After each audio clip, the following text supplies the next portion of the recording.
जीवन को आनंदमय बनाए तो सब छूट सकता। पूर्णिमा का व्रत करने का कारण क्या है बताइए। आप इतने सालों से कर रही हो, कई माताएं कर रही होंगी पूर्णिमा का व्रत। एक समय फलाहार करती हैं, एक समय भोजन करती हैं। भोजन में खीर का होना जरूरी होता है पूर्णिमा के व्रत में।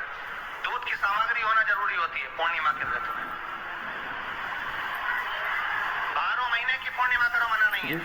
और पूर्णिमा उठाने का भी समय होता है चैत्री। चैत्र के महीने की जो पूर्णिमा होती है, चैत्री पूर्णिमा पहली पूर्णिमा मानी जाती है, इसलिए चैत्री पूर्णिमा को सिद्ध पूर्णिमा कहते, कार्य सिद्धात्री पूर्णिमा कहते, सिद्ध करने वाले। मनोरथी पूर्णिमा कहते हैं।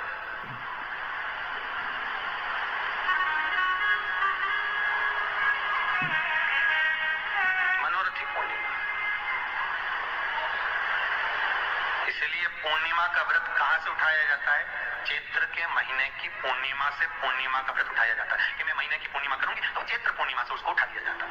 उसका एक नियम रहता है। आप फलाहार करें अपनी जगह पर, एक समय भोजन कर रहे हो अपनी जगह पर, भोजन के साथ में मीठे के साथ थोड़ा दूध की सामग्री होना जरूरी होती है। और क्यों करते हैं पूर्णिमा का व्रत? किस लिए किया जाता है, क्यों करा जाता है? उसका व्याख्यान वर्णन शिव महापुराण के अंतर्गत स्कंद पुराण में लिखा गया। स्कंद पुराण में वर्णन किया है श्री वेद व्यास जी महाराज ने।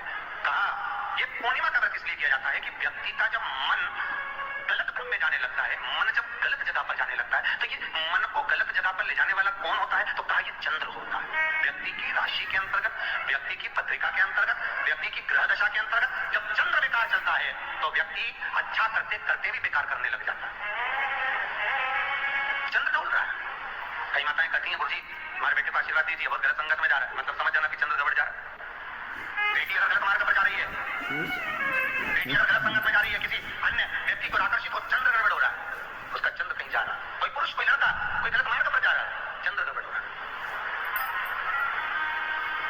घर में जो क्लेश उत्पन्न होता है, घर में जो विवाद उत्पन्न होता है, उस विवाद को रोकने के लिए केवल चंद्र की, इसलिए तो पूर्णिमा घर की नारियां हमारे हिंदू धर्म में यहाँ तक स्कंद पुराण में कर दिया कि प्रत्येक पूर्णिमा आप लोग कभी आप लोगों ने सत्यनारायण जी की कथा कर, भाई जितने लोग आपका चैनल पर कथा सुन रहे हैं, जितने लोग फेसबुक यूट्यूब पर कथा सुन रहे हैं, यूट्यूब पर कथा का श्रवण कर रहे हैं, उन्होंने कभी सत्यनारायण की कथा कर होगी। तो उसमें लिखा है हर कार्तिक, हर पूर्णिमा को, हर संक्रांति को ब्राह्मण सत्यनारायण भगवान की कथा या राजा या वैश्य कथा को कराता था, या बढ़िया कथा करा। सुनी कि नहीं सुनी बात? सत्यनारायण भगवान की कथा में लिखा है, स्कंद पुराण के अंतर्गत जो सत्यनारायण भगवान की कथा का स्मरण किया उसमें लिखा है। आराम लगना प्रारंभ हो जाता है। आज पूर्णिमा की रात्रि से लेकर कार्तिक पूर्णिमा की रात्रि के बीच में जो दामोदर भगवान का, कृष्ण का, शिव का मंगल आनंद करेगा, अभिषेक करेगा, पूजन करेगा, स्मरण करेगा, उसके सारे दुख दरिद्र दूर हो जाएंगे। शिव का स्मरण करो। पूर्णिमा के दिन चावल का एक आखा दाना जानते हो? पूरा, खंडित चावल नहीं। कितना चावल? एक दाना चावल शंकर भगवान के शिवलिंग पर समर्पित करिए। एक बेलपत्र जिसका डंडी का मुख अपनी ओर हो, जहां से चावल चढ़ाया है, उस चावल के ऊपर अपनी कामना कर रख दीजिए और चंद्रमौली भगवान का स्मरण करिए। कौन से भगवान? शंकर भगवान का सर्वश्रेष्ठ सुंदर नाम है चंद्रमौली। चंद्रमौली भगवान का स्मरण करिए। अपनी कामना कर शिव जी पर एक लोटा पानी, एक जल पात्र समर्पित करो, कलश से जल चढ़ा दीजिए। नैनों में वो जल लगाकर अपनी कामना कर वापिस घर को आइए। अगली पूर्णिमा आएगी, जो कामना करी है मेरा चंद्रमौली भोलेनाथ उसे पूर्ण करेंगे। आप सभी को पूर्णिमा की रात्रि को पीपल के पत्ते 5 लेकर उसके ऊपर खीर डालकर रात्रि को खा लेने से महाराज दमे की बीमारी, श्वास की बीमारी रुक जाए। वो बीमारी बढ़ती नहीं है, उससे कष्ट नहीं होता। जिन बच्चों के नेत्र कमजोर होते हैं और रोशनी कमजोर होती है, पूर्णिमा के दिन रात्रि को 12 बजे भगवान चंद्रदेव का दर्शन कराइए। 5 से 7 मिनट तक नयन मिलाए चंद्रदेव के साथ और बाद में एक पीपल के पत्ते पर खीर जो चंद्र के नीचे रखी हुई है उसी खीर को चटा दीजिए। फिर चंद्र का दर्शन कराओ, फिर खीर को चटा दीजिए। महाराज नयन की ज्योति बढ़ती है, नींद नहीं आती तो निंद्रा देवी प्रवेश करती है, निंद्रा अच्छी आती है, आनंदित होता है। महाराज जिस व्यक्ति के शरीर में गांठ पड़ जाती हो, शरीर काला पड़ जाता हो, चट्टे पड़ जाते हो या दांत खास खुजली हो जाता हो, उसके लिए भी पूर्णिमा की रात्रि को 12 बजे महाराज भगवान चंद्रदेव के लिए 21 दिए जलाए जाते हैं। उस 21 दिए की कालोज एक थाली में इकट्ठी करी जाती है, कालोज को इकट्ठी कर शरीर में गाय के घी के साथ में जहां जहां जगह पर चट्टे हैं, गांठ है, वहां लगाया जाता है। उसको 5 या 7 दिन लगाइए। उसके बाद में रोज प्रतिदिन लगाने के आधे घंटे बाद स्नान कर लीजिए, आराम लगना प्रारंभ हो जाता है। आज पूर्णिमा की रात्रि से लेकर कार्तिक पूर्णिमा की रात्रि के बीच में जो दामोदर भगवान का, कृष्ण का, शिव का मंगल आनंद करेगा, अभिषेक करेगा, पूजन करेगा, स्मरण करेगा, उसके सारे दुख दरिद्र दूर हो जाएंगे। रात्रि को आप बड़े प्रेम से खीर बनाओ, चंद्रदेव की साक्षी में रखो, भोग लगाओ भगवान श्री हरि को। बन सके अगर लक्ष्मी की कमी है, लक्ष्मी नहीं आ रही है, व्यापार नहीं चल रहा है, तकलीफ बहुत ज्यादा है, घर में कष्ट है, कर्जा ज्यादा है, तो एक तांबे के कलश के ऊपर, तांबे के कलश में पानी भरना, कटोरी रखना, उस पे लक्ष्मी जी की मूर्ति रखना। लक्ष्मी जी की मूर्ति नहीं हो तो चांदी का सिक्का रखना। उसके सम्मुख में आप 31 दीपक 31 दीपक घी के लंबी बाती के जला देना। माना एक एक कमल गट्टा उस 31 दिए के अंदर डाल देना और लक्ष्मी जी का पूजन करना, लक्ष्मी जी का स्मरण करना, खीर का भोग लगाना, पान के पत्ते पर खीर रखना, 5 पत्ते पर खीर का भोग लगाना और माता लक्ष्मी से विनती करना।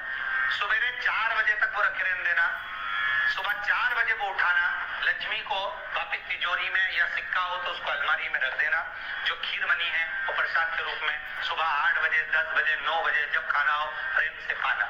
माता जो दिए लगाए हैं वो ठंडे हो गए होंगे, उनको रखे रहने देना, बाद में काम आते रहेंगे, या दिए विसर्जन करना हो तो आपकी मर्जी। पर वो मिट्टी के दिए लगेंगे, आटे के दिए नहीं लगेंगे, मिट्टी के दीप लगाना है आपको। 31 घी के दिए लगाना है। लक्ष्मी जी का पूजन करो, कंकु, चावल, हल्दी, मोली से सब तरह। पूर्णिमा की रात्रि को सुख मिलेगा, आनंद मिलेगा, लक्ष्मी की वृद्धि होगी, कार्य सिद्धि होगी। दूसरा क्रम, पूर्णिमा के दिन आप शाम को प्रदोष काल के समय 4:30 बजे से 6 बजे के बीच में 1 लोटा पानी, उसमें 5 बेलपत्र रखकर, 1 कमल गट्टा डालकर भगवान चंद्रेश्वर महादेव के नाम से भगवान शंकर को चढ़ा दीजिए। आपकी जो कामना हो वो कामना कर चढ़ा, विनती करें चंद्रेश्वर महादेव को और निवेदन करें कि हमारा ये कार्य सफल हो। केवल पूर्णिमा के दिन चढ़ाइए, कार्तिक पूर्णिमा तक क्या फल मिलता है हमको जरूर। अपनी नाभि पर यदि चंद्र की दृष्टि पड़वा लेती है तो बच्चा विकलांग पैदा नहीं होता है।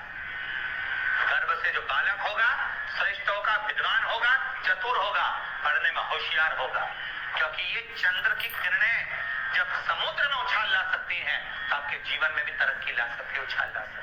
पूर्णिमा के दिन अगर आप शंकर भगवान, आज भगवान नारायण ने लक्ष्मी जी को अपूर्ण कहा है। अब देखिए माता पार्वती क्या कर सकते हैं, इसको पूर्ण बनाने के लिए करेगी क्या? क्या हुआ? माता सरस्वती जी बोली लक्ष्मी को अपूर्ण कर दिया, अपूर्ण कर दिया। हाँ, तो क्या सोचना उसके लिए। श्री शिवाय नमस्तुभ्यम। हर हर महादेव। पूज्य प्रदीप मिश्रा जी ने पूर्णिमा के बहुत अच्छे और अचूक उपाय बताए हैं। पूज्य प्रदीप मिश्रा जी ने धन प्राप्ति से लेकर आँखों की रोशनी तक के बहुत अच्छे उपाय अच्छे से समझाए हैं। और पूज्य प्रदीप मिश्रा जी ने बताया है कि पूर्णिमा के दिन हमें 7 दीपक लगाने चाहिए और ये दीपक वहीं पर रख देने चाहिए। सुबह ठंडा होने पर हम इन्हें बाद में भी इस्तेमाल करते हैं। और पूज्य प्रदीप मिश्रा जी ने बताया है कि पूर्णिमा के दिन को हमें खीर अवश्य बनानी चाहिए। हम व्रत रखते हैं तब भी और नहीं रखते हैं तब भी। पूज्य प्रदीप मिश्रा जी ने पीपल के पत्ते पर खीर रखकर जो प्रसाद का उपाय बताया है वो भी बहुत अच्छा और अचूक उपाय है। पूज्य प्रदीप मिश्रा जी के उपाय। और अगर आपको मेरी वीडियो अच्छे लगे हो तो एक लाइक एक कमेंट अवश्य करें, लेकिन उससे पहले प्लीज़ मेरे चैनल को लाइक कमेंट और फॉलो ज़रूर करिएगा। और कमेंट बॉक्स में हर हर महादेव अवश्य लिखें। श्री शिवाय नमस्तुभ्यम। हर हर महादेव। भगवान आप सभी की मनोकामना पूरी करे। इसी मनोकामना के साथ श्री शिवाय नमस्तुभ्यम।